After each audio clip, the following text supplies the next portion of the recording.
네, 이어서 팔정도에 대해서 공부해 보도록 하겠습니다. 팔정도는 불교의 수행의 기본은 항상 삼학이라고 해요. 삼학. 세 가지 배움.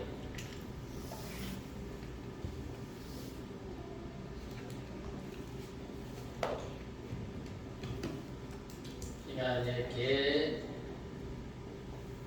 파, 정, 하, 그 다음에 해, 하. 그래서 다 배워야 된다는 거예요. 개를 잘 지키기 위해서는 배워야 개를 잘 지킬 수 있고, 마음도 배워야지만이 마음을 잘 닦을 수 있고, 지혜도 배워야지만이 지혜를 개발할 수가 있다. 그래서 저 개정회를 삼학이라고 해요. 그래서 불교의 수행은 개정회 삼학이라는 것으로서 수행을 완성해 나가는 거예요. 첫 번째는 뭐냐면 정견. 팔정도를 한번 따라해 볼까요? 정견, 정사유, 정어, 정명, 정정진, 정령, 정정. 네, 이렇게 해서 이 팔정도인데 첫 번째가 정견이에요. 그리고 그 옆에 보면 해라고 되어 있죠. 그래서 삼학 가운데 해학에 해당이 된다. 그럼 정견이라는 거 뭐냐? 올바른 견해. 올바른 견해. 이거 부처님 가르침에 입각한 견해가 돼야 되겠죠, 그죠? 자기 생각을 가지고 바른 견해다 이렇게 말할 수는 없는 거예요. 부처님 가르침에 입각한 견해가 돼야 되는 거예요. 즉 정견이 바로 서야 한데 불법의 바른 눈을 갖추어야 한다. 두 번째 정사유. 요거는 해학에 해당이 되는데 뭘 번역하면 이것도 올바른 생각, 견해가 생각입니다. 자, 그러니까 정견이 바로 서야 바른 사유가 일어날 수가 있다. 그러니까 부처님 가르침에 입각한 바른 정견을 바탕으로 해서 올바른 사유가 일어날 수가 있다. 그러니까 정견과 정사유는 우리 요즘으로 이제 말하는 부처님 가르침에 입각한 바른 사유죠. 그러니까 부처님의 가르침이라 하더라도 우리가 부처님 가르침을 합리적으로 의심한다는 표현이 맞을런지는 모르겠지만 생각하는 것, 의심해보는 것, 그거는 필요하다라는 거죠. 그래야 거기에서 바른 견해가 더 보태지는 거예요. 이웃 종교는 그죠? 중세시대에는 성직자 외에는 해석할 수가 없었잖아요, 그죠? 해석하거나 자기 마음대로 이해하고 이렇게 하면 사탄으로 그죠?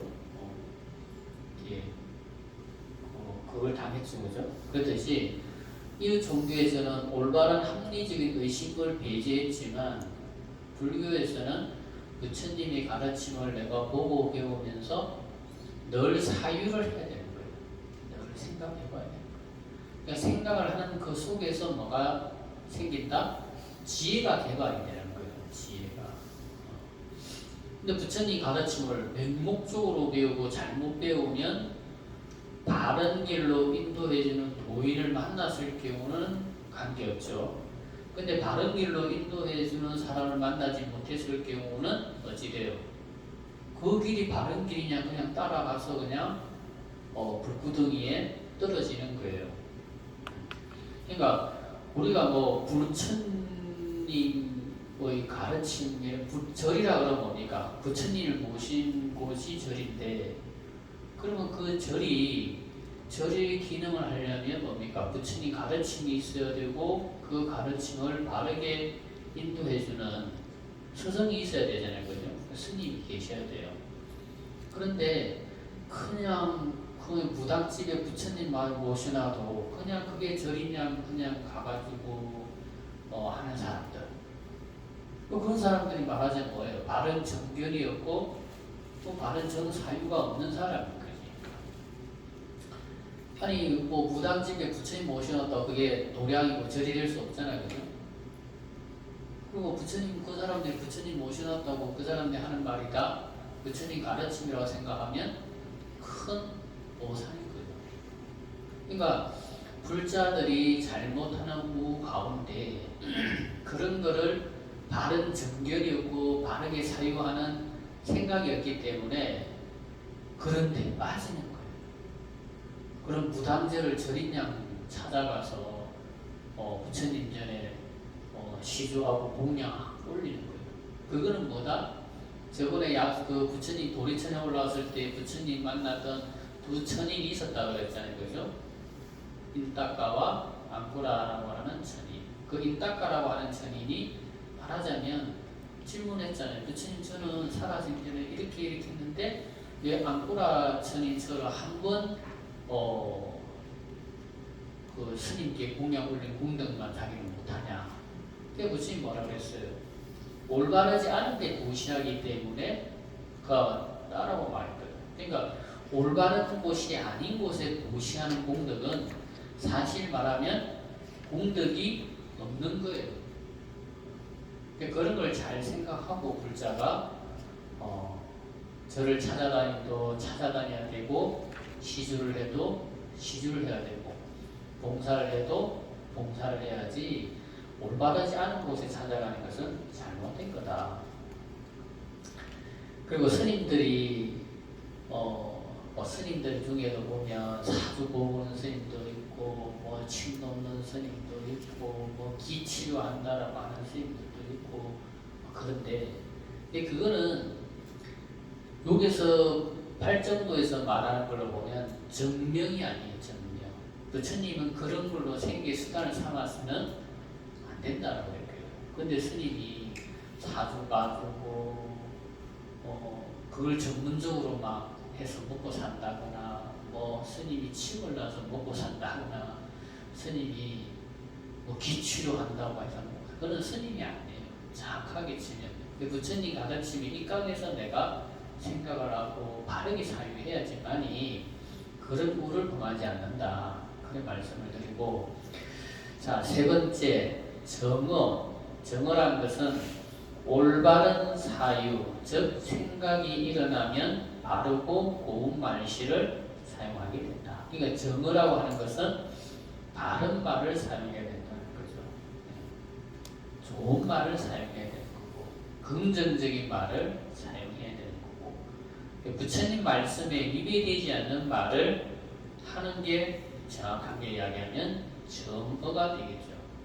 그리고 정업이라고 하는 것은 뭐냐면 바르고 고운 말씨를 사용하면 행위가 올바르고 반듯해진다. 이렇게 보는 거죠. 그러니까 부처님 말씀을 늘 이야기하면 그러니까 부처님 말씀한 대로 뭐가 된다? 행동하게 된다. 행위하게 된다. 이렇게 되는 거예요. 그리고 정명, 생각과 말과 행동이 반듯해지면 올바른 생계를 찾아서 생활하게 된다. 그래서 올바른 생계 수단을 가지게 된다는 거지. 올바른 생계 수단. 이 명이라고 하는 것은 뭡니까? 올바른 생활을 하기 위해서 필요한 생계 수단을 말하는 거예요. 그래서 법화경에서 안락행품에서 보면 금지해야 될 것들을 이야기하잖아요, 그죠? 근데 그게 부처님께서 그렇게 말씀하시는 이유는 그것을 이렇게 부처님이 배타적으로 말씀하신 것도 아니고 이것을 불평등한 측면에서 말하는 게 아니고 수행을 해 닦아 나가는 과정 속에서는 수행이 완성되기 이전에는 그런 것들을 내가 멀리할 건 멀리하고 조심할 건 조심해야지만이 내가 바른 수행을 해 나갈 수가 있는 거예요. 바른 기도를 할 수 있고 바른 수행을 할 수가 있고 내가 바른 봉사를 할 할 수가 있기 때문에. 그러니까 내가 뭐 부처님 같은 지혜가 갖추어지고 부처님 같은 지혜가 있으면 그런 것이 전혀 장애가 안 되겠죠. 그런데 아직은 우리가 그렇게 뿌리 내리지 못하고 자리 내리지 못했을 때는 그런 것들을 이렇게 조심할 필요가 있다라는 거예요. 수행해 나가는 과정에서는 그런 것들이 필요하다는 거죠. 그러니까 우리가 생계 수단이라고 할 때 생계 수단이 직업이 반듯하고 직업이 편안해야 내 삶이 편안하고 반듯하잖아요. 그죠? 그러니까 내 생활이 반듯하고 편안해야 내가 신앙생활도 반듯하게 편안하게 내가 신앙생활도 해나갈 수가 있는 거지. 생계 수단이 반듯하지 못하면 내 생활이 불규칙하게 되고 내 생활이 불규칙하게 되면 내가 수행도 불규칙하게 되고 그 수행이 불규칙하게 되면 그것을 끊임없이 내가 실천해 나갈 수가 없게 되는 거죠. 그래서 바른 생계 수단, 지금 말하자면 직업을 말하는 거예요. 직업이 필요하다는 겁니다. 자, 6번째 정정진. 자, 올바른 생계를 하면 생활에 안정이 되고 안정된 삶 속에서 게으르거나 나태해지지 않는 정진력이 나온다. 그래서 우리가 뭐 생활력이 강한 사람이고 생활력이 강하다 그러잖아요. 그죠? 그런 생활력이라는 것도 뭡니까? 결과적으로 생계 수단이 반듯해야지만이 그 내 직업을 부지런히 이어나갈 수가 있는 거지. 생활 수단이 반듯하지 않으면 생활이 불규칙적이면 내 직업을 빠르게 이어나갈 수가 없게 되는 거예요. 그래서 정명 다음에 그래서 정정진이 나오는 거예요. 그 다음에 7번째 정령. 자, 끊임없는 정진력 속에서 올바른 사띠가 생겨나는데 올바른 사띠가 생겨나면 마음이 일심불란한 상태가 된다. 그러니까 생각이 늘 바르게 되면 바른 생각이 일어나서 늘 한 생각이 늘 이어지게 되면은 늘 마음이 일심불란, 마음이 한결같이 편안해진다. 혼란스럽지가 않고. 자, 8번째 정정. 일심불란한 즉 마음이 법에 집중되어서 흔들리지 않으면 바로 선정삼매가 일어난다. 그러니까 우리가 이 8가지를 불자라고 한다면 우리 생활 속에서 삶 속에서 실천할 수 있도록 노력해야 되는 거예요. 8가지를 다 완벽하게 되면 좋지만 8가지가 안 되면 한 가지라도 한두 가지라도 이렇게 노력해보면 이게 자연스럽게 다음으로 이렇게 이어지고 연결되는 거예요.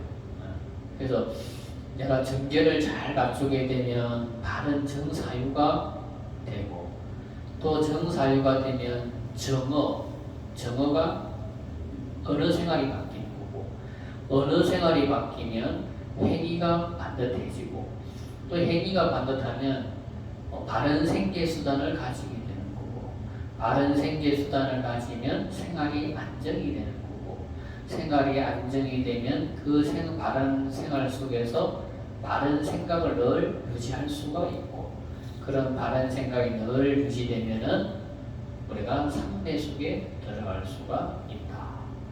그래서 이 8가지가 독립적이지 않고 유기적으로 이렇게 연결되어 있다. 이렇게 보시면 돼요. 그래서 개정의 사막은 독립적인 것이 아니고 말로 설명을 하다 보니까 개정해라고 하는 순서가 있고 순차가 있지만 이 개정에는 늘 하나처럼 이렇게 유기적으로 이렇게 작동되는 수행이라고 생각하시면 되겠습니다. 자, 이처럼 이 8가지는 어느 하나만 갖추어지지 않아도 해탈의 길로 나아갈 수가 없다. 대승기신론이라는 불세출의 명제가 있는데 기신론을 지은 마명보살이 기신론을 지은 첫 번째 이유가 다름이 아니라 일체 일체 모든 중생들이 일체 모든 괴로움에서 벗어나서 무경락을 얻게 하기 위해서다라고 말하고 있듯 모든 불보살님들은 부모가 자식을 생각하듯 항상 괴로움의 세계에서 얻어기는 모든 중생들을 건져주고자 하는 것이 바로 불보살님의 본뜻이다. 그래서 모든 부처님들, 모든 불보살님들은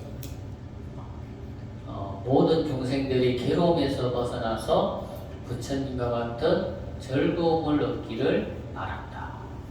그러니까 이 불보살님들의 원이 곧 나의 원이 되어야 되고 우리의 삶이 되어야지만이 우리가 이렇게 지장경을 배우고 또 우리가 늘 기도하고 늘 공부하고 늘 봉사하는 삶이 이게 늘 더 깊어질 수가 있고 그 속에서 뭔가 삶의 꽃을 피울 수가 있게 되는 거예요.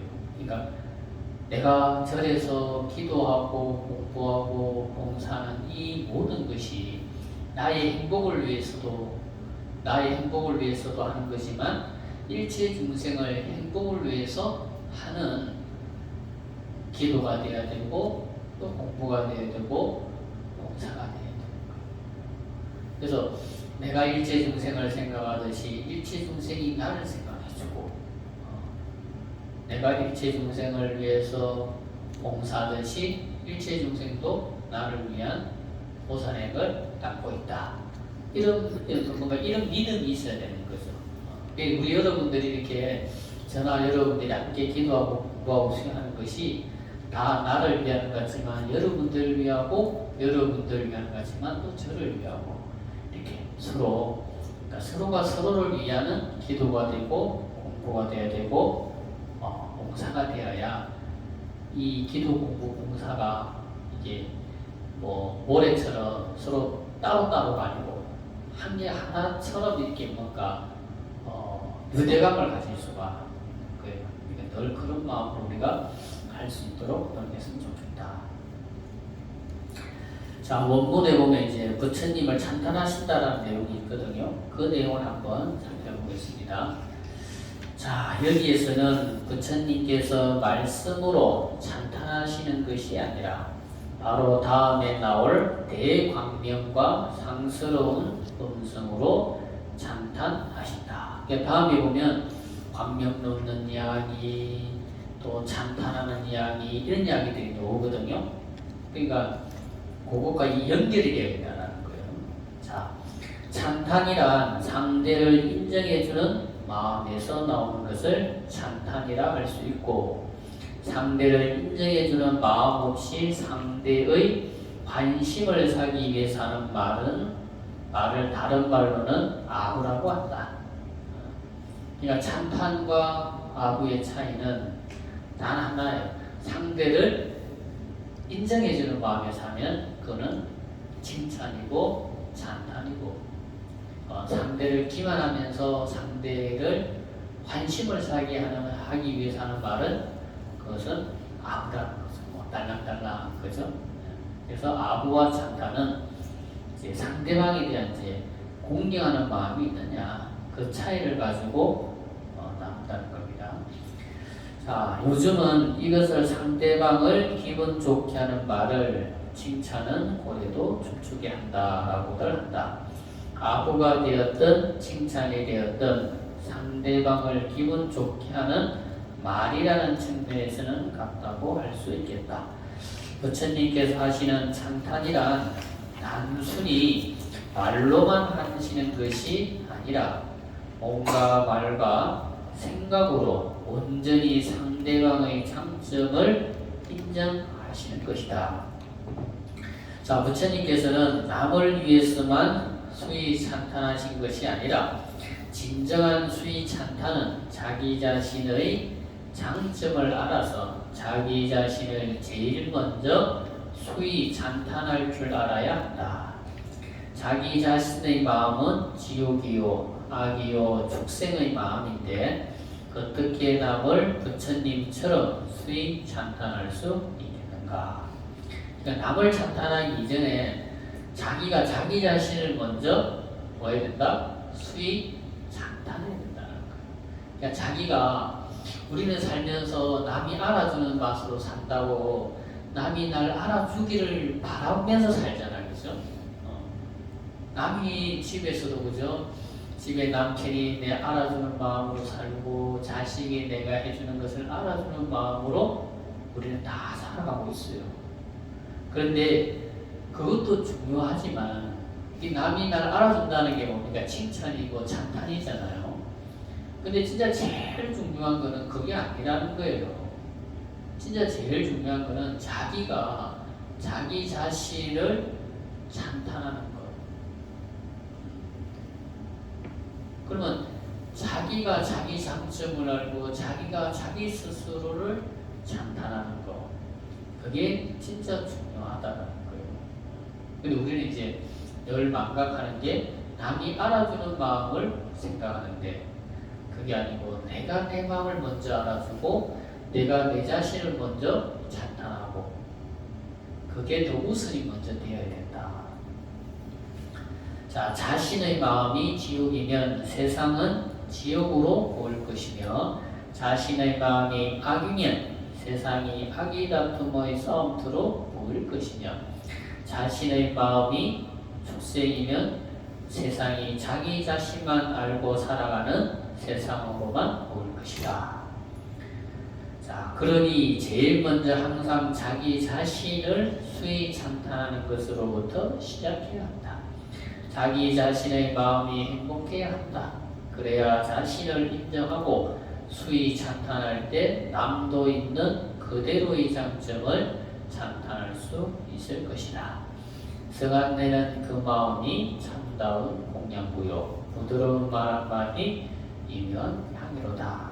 이제 이런 말도 결과적으로는 우리가 우리 자신을 찬탄할 때 이것도 가능하다. 이렇게 보시면 되겠습니다. 자, 1-9번 부처님께서 시자를 보내어서 문안 인사를 하시다. 함께 보겠습니다. 저마다의 시자를 보내어서 세존이신 부처님께 문안 인사를 올리셨습니다. 그러니까 시방세계의 불보살님들이 다 도리해상을 그죠? 부처님 설법하시는데 다 모이셨는데 그 모이신 부처님들이 직접 말씀하시는 게 아니고 시자를 보내어서 문안 인사를 올리시더라. 우리 법화계에도 그죠? 경본타품에도 보면 부처님들이 시자를 꽃과 문안 인사의 말씀을 보내는 안부 인사 보내는 이야기들이 나오지 않습니까? 그죠? 저는 부처님들이 시자를 보내어서 문안 인사를 올리시더라. 자, 밑에 설명 볼게요. 저마다의 시자를 보내시다 라는 말을 살펴보겠다. 시방세계에서 오신 부처님들께서 각자 한 분의 보살을 시자로 삼아서 본부를 대신해서 석가모니 부처님께 찬탄의 말을 전하고 이어서 평생 동안 중생 제도를 위해서 실천하신 공로를 증명하시는 내용이다. 시황제불들께서 보살들을 거느리시며 가까이서 모시며 부처님의 말명을 따르고 이를 만들어서 시행하는 사람을 계시자라고 말한다. 늘 부처님 경전에 보면 부처님 설법하시는 부처님을 주불이라고 해요. 주불. 우리 법당에 모셔져 있는 부처님을 이제 주불이다. 그 절에 주불이 뭐냐? 이러면 이제 그 법당에 주인이 누구냐 이 말이잖아요, 그죠? 그렇듯이 경전을 설하면 그 경전을 설하는 시는 주인공이 있는 거지, 주인공. 이게 뭐다? 이제 주불이다 이게 주불. 우리가 뭐 드라마나 이런 거 하면 뭐 주연 일을 하듯이 그죠? 주불이 있는 거예요. 그리고 주불이 있으면 항상 또 시방 세계에서 오시는 부처님들이 계시거든요. 그분들은 이제 방불이라고 해요. 방불. 전문용어로 주불, 반불 이렇게 하잖아요. 그죠? 그러니까 반불이 오시는 이유는 뭡니까? 우리 이거 생각해 보시면 돼요. 여러분들이 아들, 딸 낳아서 시집장가를 보내면 청첩장을 보내잖아요. 그죠? 그러면 그 청첩장을 보내서 받은 사람들 중에 내가 간 사람들은 분명히 오죠. 내가 안 간 사람들은 안 올 확률이 많죠. 그죠? 마찬가지로 내가 가줘야 그 사람도 내한테 오는 거예요. 그죠? 그러니까 시방생 부처님, 어느 부처님 설법하시면 또 다른 부처님들이 가서 반불이 되어주시는 거지. 그럼 그분이 또 반불이었던 부처님이 자기 불국토에서 설법하는 주불이 되면 또 다른 부처님들이 와서 또 반불이 되어주는 거죠. 그래서 어떻게 보면 그죠? 부처님 세계에도 이렇게 서로가 서로를 위해주는 거예요. 이렇게. 이 부처님이 설법하시는 또 다른 부처님들이 가주시고 또 저 부처님이 설하시는 또 부처님들이 또 그 회상에 또 가주시고 그래서 이것을 나누어서 전문적으로 주불과 반불이다 이렇게 설명을 한 겁니다. 그 밑에 내용은 그냥 한번 읽어보세요. 자, 치문 장로자각 종색선사가 지은 귀경문이라는 책에 보면 관이 이종, 간이 이사라고 하는 말이 나온다. 자, 이 말은 너그럽게 해서 따르기 쉽게 해주고 간소하게 해서 모시게 쉽게 해준다는 말이다.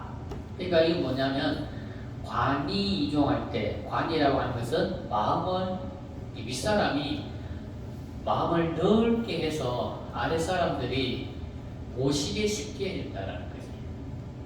그리고 간이 이사라는 건 뭐냐면 행동을 간소하게 해서 또 밑에 모시는 사람으로 하여금 또 모시게 쉽게 해준다는 겁니다.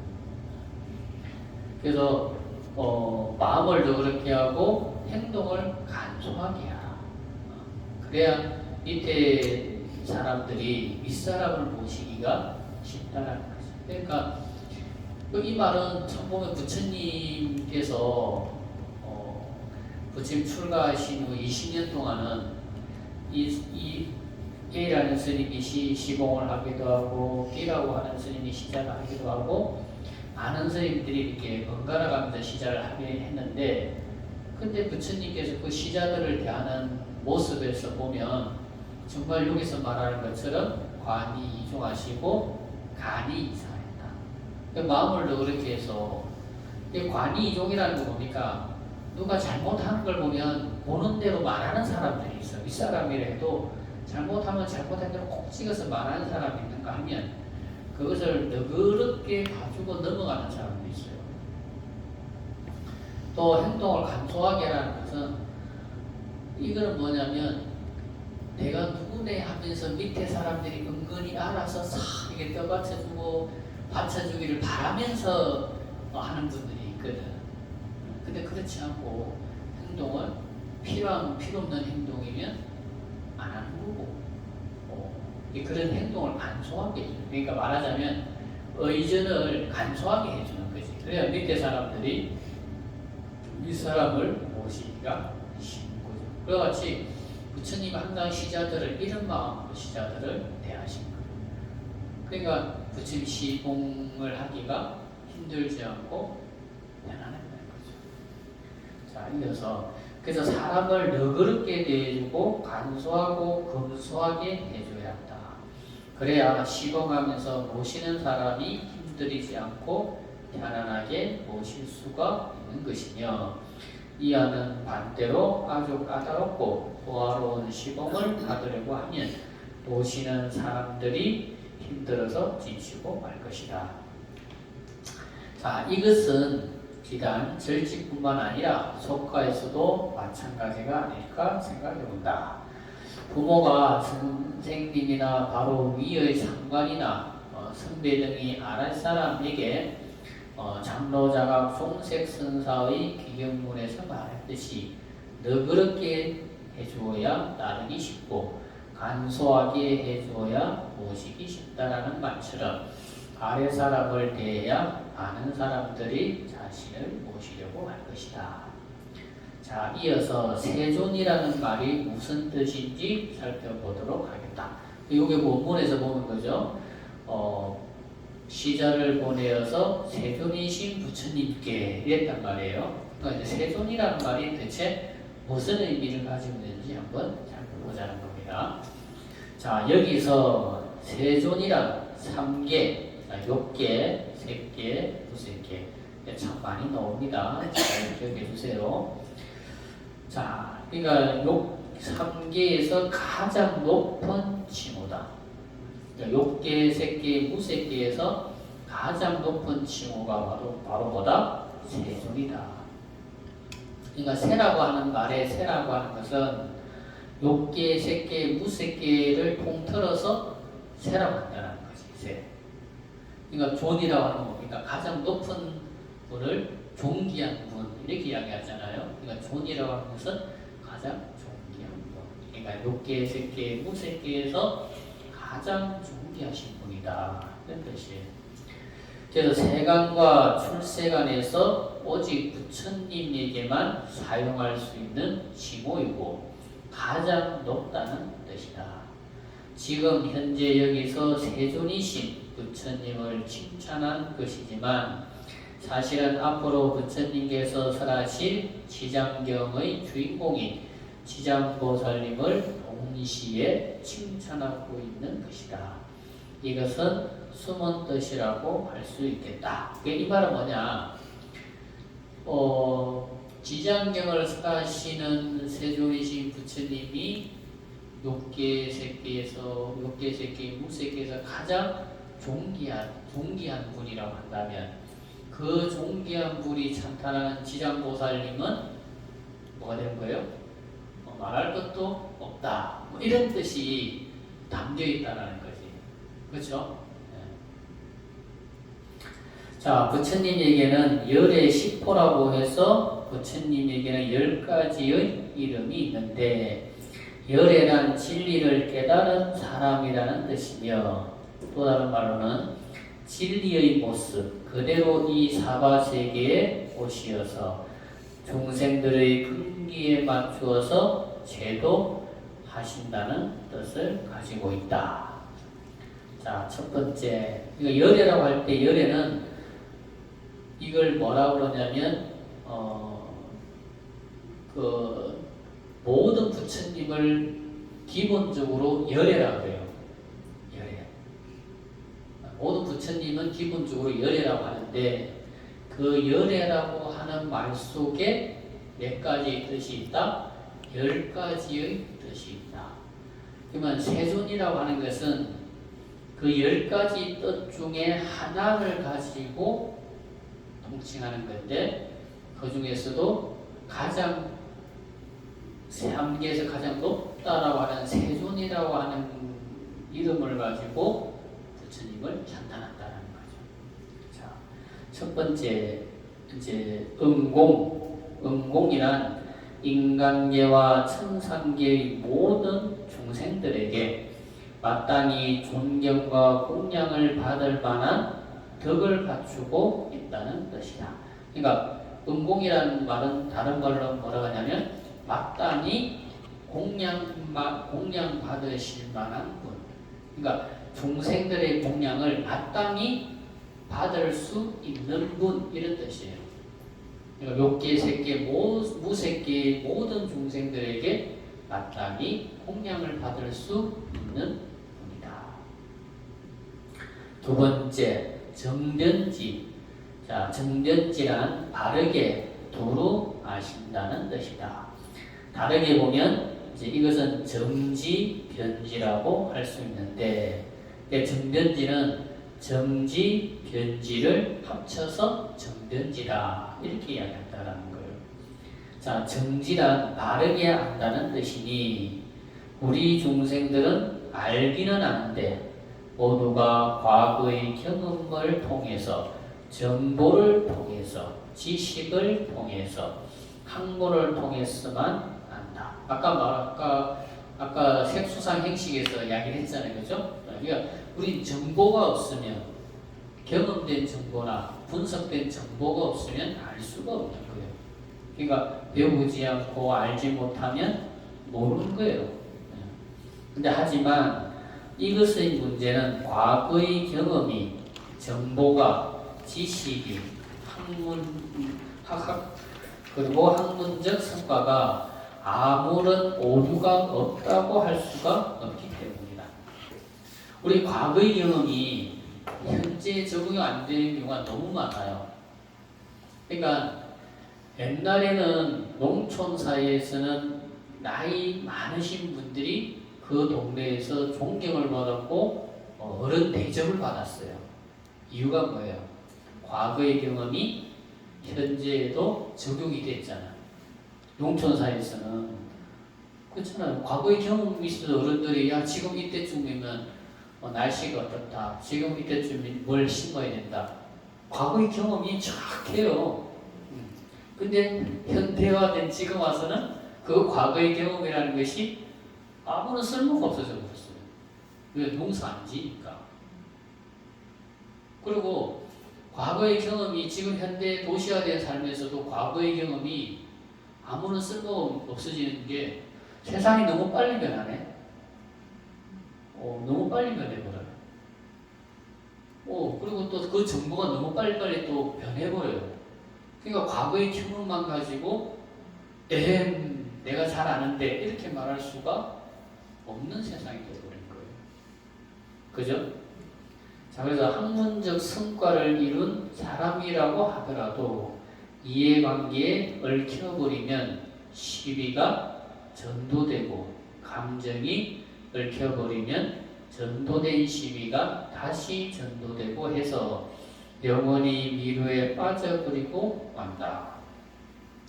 하지만 부처님은 그렇지가 않다. 있는 그대로 보고 듣고 해서 하신다.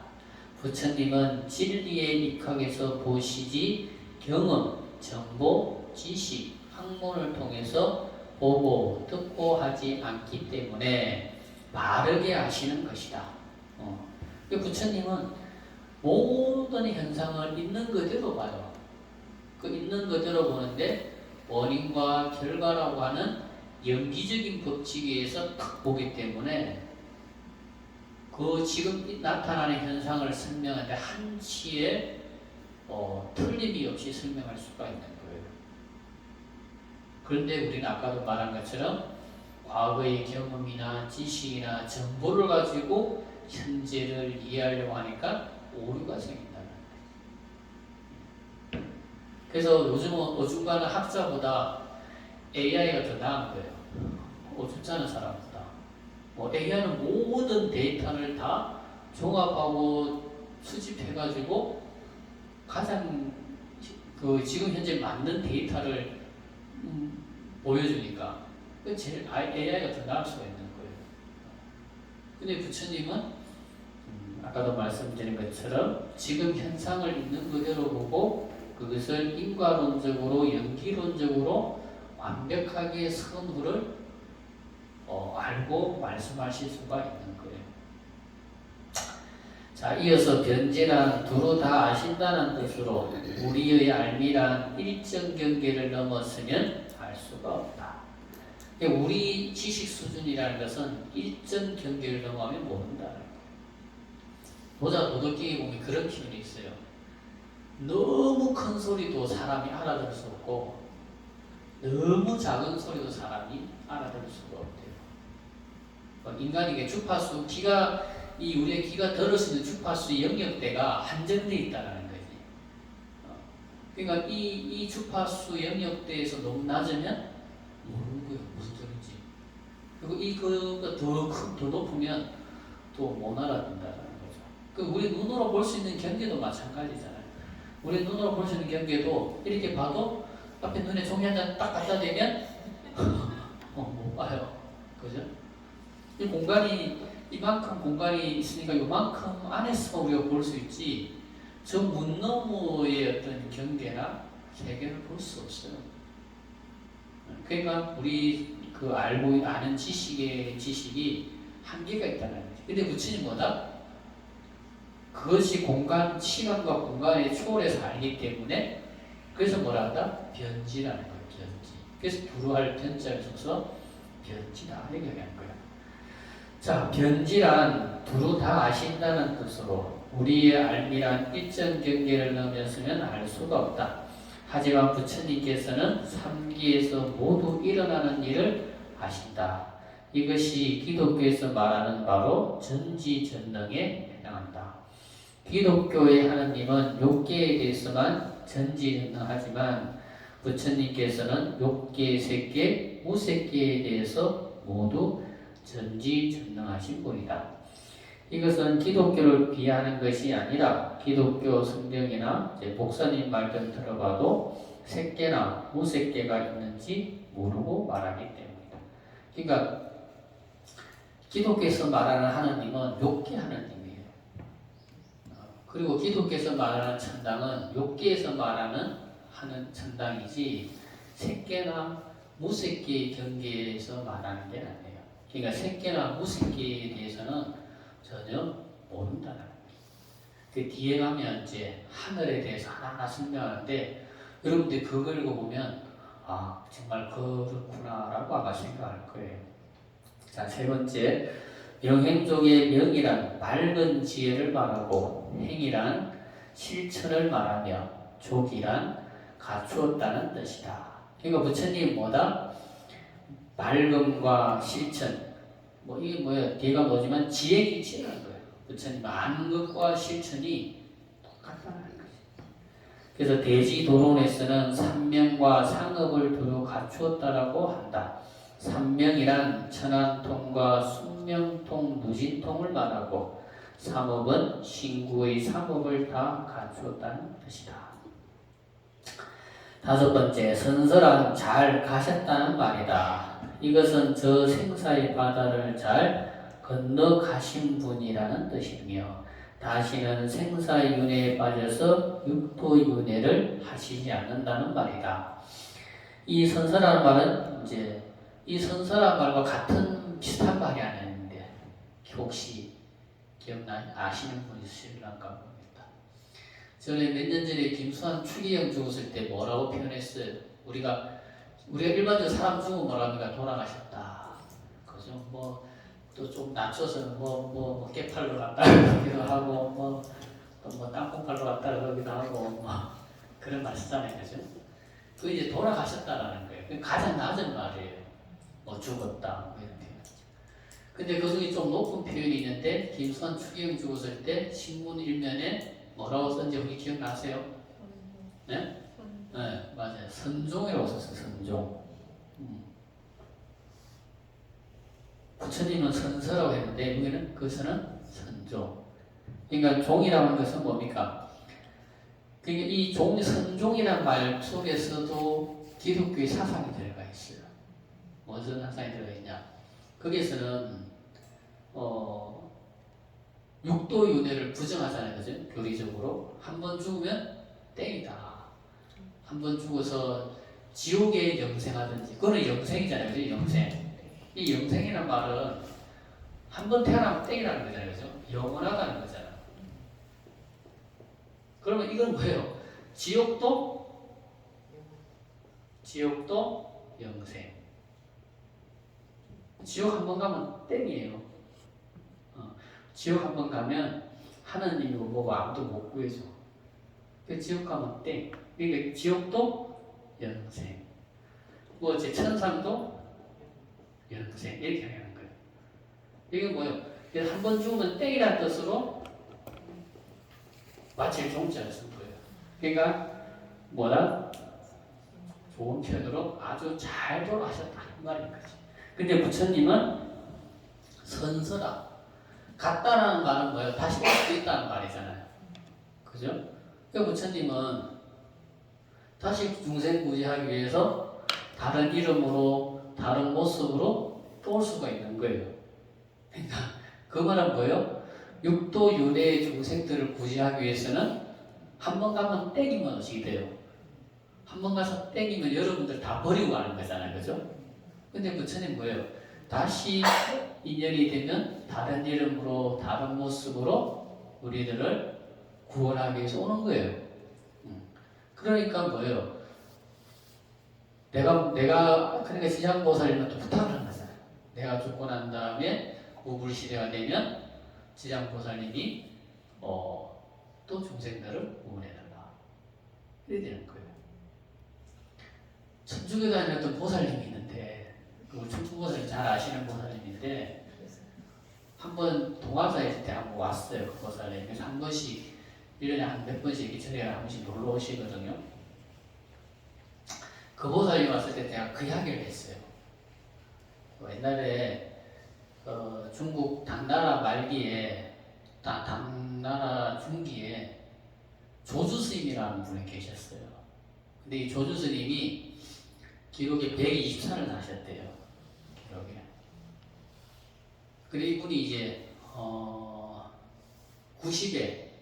90년 동안 태어나서 10대에 출가해서 도를 얻고 그 60년간을 중국 전역을 돌아다니면서 중생을 교화했대요.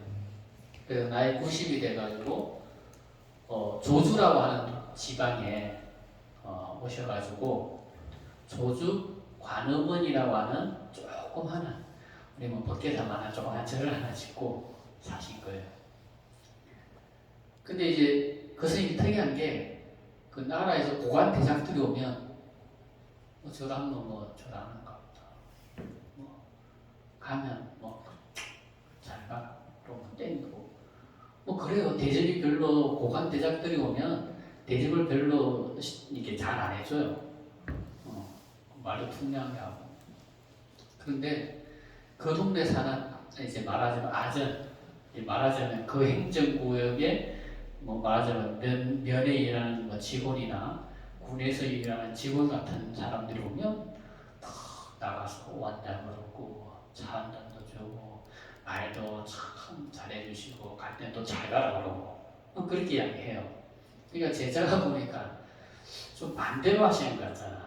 우리 나라에서 말하자면 오징어 좀 장관, 총리 이런 사람들이 오면 그냥 개무시해버리는 거냐. 그런데 그런 사람들 오면 너무 대접을 잘해주시고 잘 가라 그러고 이러시니까 시자가 보니까 반대로 하는 것 같잖아요. 그러니까 물어요.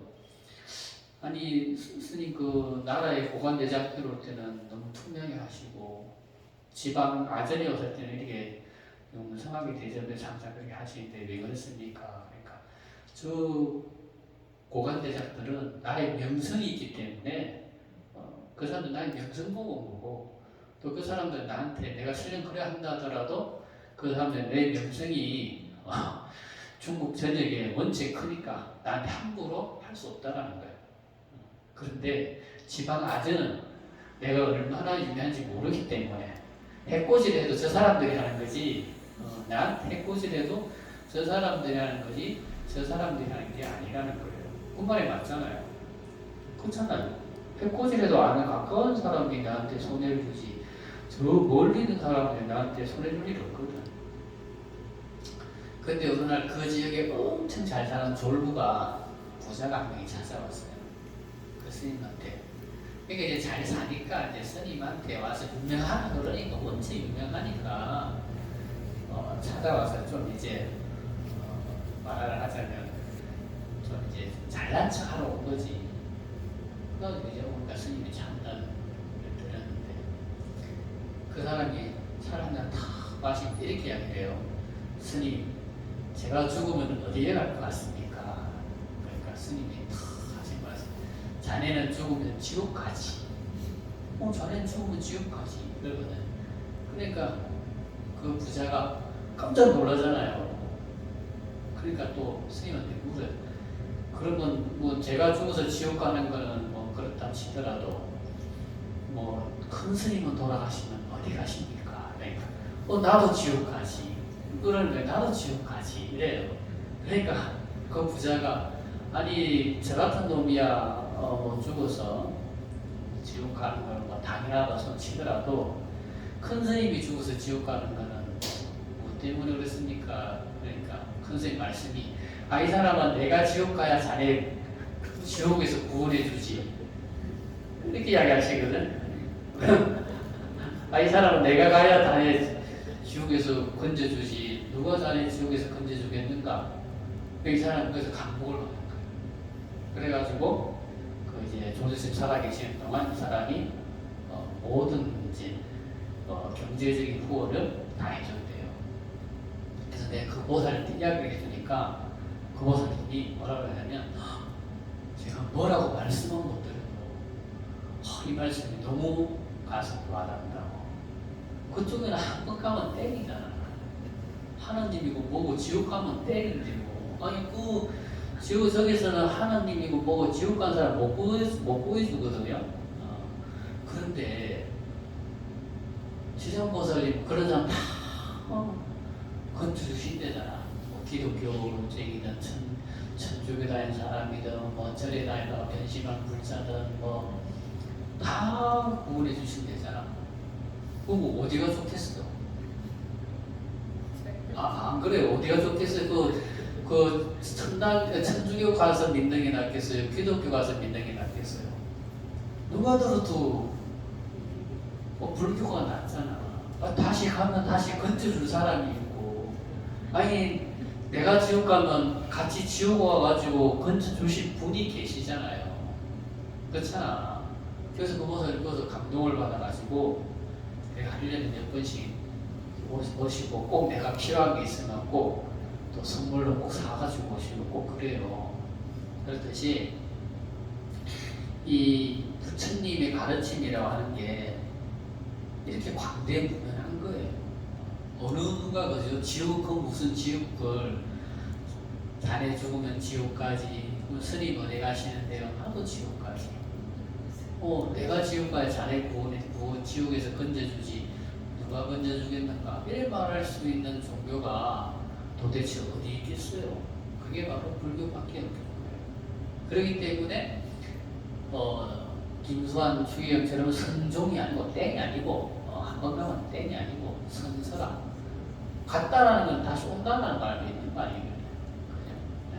그래서 선서라는 말이 참 중요한 말이다. 자, 5번째 세간에. 자, 세간에 대해서 잘 안다는 말이다. 이 세계를 다른 말로 기세계라 하는데, 기라는 말은 물질로 이루어진 세계라는 뜻이다. 그리고 부처님은 이 세계의 본질을 잘 아신다는 뜻이다. 자, 6번째 무상사, 최상의 인격자라는 뜻이다. 깨달음을 통해서 가장 원만한 인격체를 완성하신 분이다. 이런 뜻이 있다는 거죠. 7번째, 자, 조장부란 감각하고 유연한 중생들을 잘 제어하는 때에 훌륭한 능력을 가지고 계신다는 뜻이다. 이거 조라고 하는 것은 뭐냐면 싸나운 야생발을 훌륭하게 잘 조련한다. 이런 뜻이 있는 거예요. 조라고 하는 것은. 그리고 어라고 하는 것은 그런 것을 잘 하시는 분이라는 거죠. 그래서 감각하고 유연한 중생들을 근기에 맞게 아주 훌륭하게 교육을 시킨다는 거예요. 훌륭하게 교육시킬 줄 아는 분이라는 거죠. 8번째, 천인사란 인간계와 천상계의 중생들을 바른 길로 인도해 주시는 스승이라는 말이다. 9번째, 불이란 깨달음을 얻으신 분이라는 뜻이다. 10번째, 세존이란 앞에서 설명했듯이 가장 높고 존귀하신 분이라는 뜻을 가지고 있다. 자, 그래서 이 열의 시포를 항상 잘 기억하시기 바랍니다. 그래서 오늘 강의는 여기서 마치도록 하고, 아까 처음에 말씀드린 것처럼 첫째 주 수요일은 아까 말씀드린 것처럼 휴방하도록 하겠습니다. 꼭 사고 없으시기를 당부드리면서 오늘 강의는 여기서 마치도록 하겠습니다. 모두 수고합시다.